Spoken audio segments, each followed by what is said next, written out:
Uma das razões para a gente não menosprezar o coronavírus e adotar as medidas de distanciamento social e as medidas de proteção individual a fim de evitar a contaminação ou minimizar a chance de contaminação com o coronavírus é que crescem no mundo inteiro relatos acerca de sequelas que pacientes apresentam após a recuperação da Covid-19.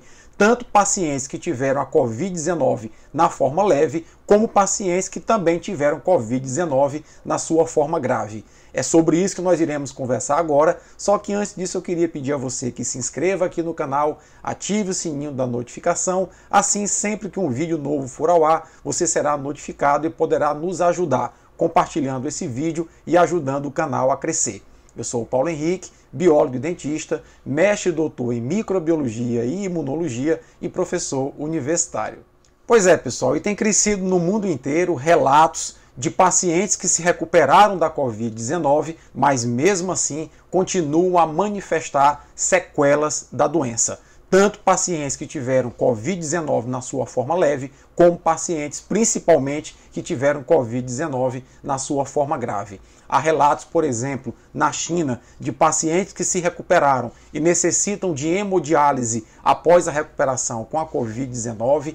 Na Espanha, há relatos de pacientes com fibrose pulmonar, que é uma espécie de cicatriz no pulmão que dificulta a expansão do pulmão na respiração, e alguns pacientes, inclusive, têm que fazer uso de oxigênio em casa para poder manter um padrão respiratório adequado. Aqui no Brasil também já começam a aparecer os primeiros relatos de pacientes recuperados da Covid-19, mas que manifestam sequelas pulmonares, sequelas renais, cardíacas e até mesmo neurológicas. Isso é um fato muito preocupante porque aponta para o fato de que o coronavírus, mesmo sendo debelado do organismo, deixa algumas marcas que podem persistir por semanas, meses e até mesmo anos. Uma das sequelas mais relatadas é a perda prolongada de olfato e paladar. Isso porque o coronavírus, quando entra no nosso corpo, ele tende a afetar o bulbo olfatório, que está localizado na porção superior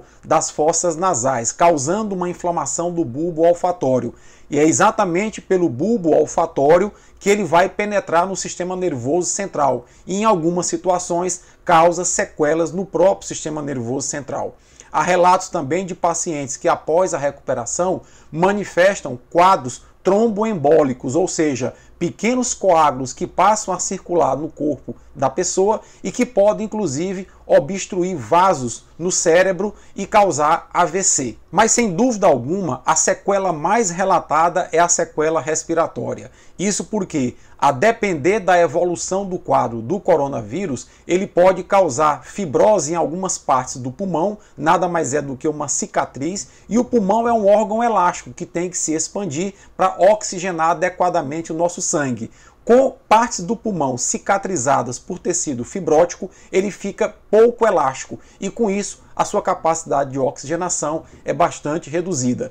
Nesses casos, os pacientes estão tendo que fazer sessões de fisioterapia por algumas semanas, alguns meses em algumas situações, para poder recuperar minimamente a capacidade respiratória. E eu fiquei, inclusive, muito impressionado com o estudo que eu vi publicado numa revista científica acerca da pesquisa do coronavírus em crianças chinesas que, embora não tendo sintomas da Covid-19, desenvolveram sequelas pulmonares, apresentando na tomografia computadorizada lesões pulmonares que variavam de 30% a 50%. E isso aponta para que o coronavírus, em algumas pessoas, tem uma capacidade de evolução silenciosa, assintomática, mas deixa a sua marca no corpo da pessoa. E tudo isso aponta para um fato óbvio. Como nós não conhecemos direito a dinâmica da Covid-19 nos seus aspectos da resposta imunológica e na sua fisiopatologia, é muito importante que nós usemos todos os recursos disponíveis e todos os esforços disponíveis para evitar a contaminação com o coronavírus. Porque nós não compreendemos direito a doença, não compreendemos direito a dinâmica epidemiológica e imunológica da doença e não compreendemos direito as manifestações patológicas dessa doença com as repercussões no curto, médio e longo prazo. Tudo isso aponta para o fato de que é muito importante nós utilizarmos máscara de proteção e distanciamento social para evitar a contaminação com esse vírus, até pelo menos a medicina compreender melhor a sua dinâmica. Eu lembro a vocês que um estudo recente publicado apontou que quando a população utiliza máscara em 95% das vezes, o espalhamento do vírus é bastante reduzido e o número de pessoas infectadas é bastante reduzido. E a conclusão óbvia para que tudo isso aponta é o fato de que sempre que nós estivermos em locais públicos onde a manutenção de um distanciamento social não é possível, nós devemos estar utilizando máscara de proteção e depois devemos lavar adequadamente as mãos para evitar ou pelo menos minimizar a contaminação com o coronavírus e o desenvolvimento da Covid-19, porque já está mais ou menos claro que desde a forma leve até a forma grave em algumas pessoas é possível que a Covid-19 deixe sequelas que podem durar muito tempo e que podem inclusive ser permanentes. Essas conclusões somente o tempo irão fazer com que elas sejam melhor esclarecidas, mas até lá a prevenção se faz necessária. Se você gostou desse vídeo, deixa a tua curtida, compartilha, muito obrigado e até a próxima.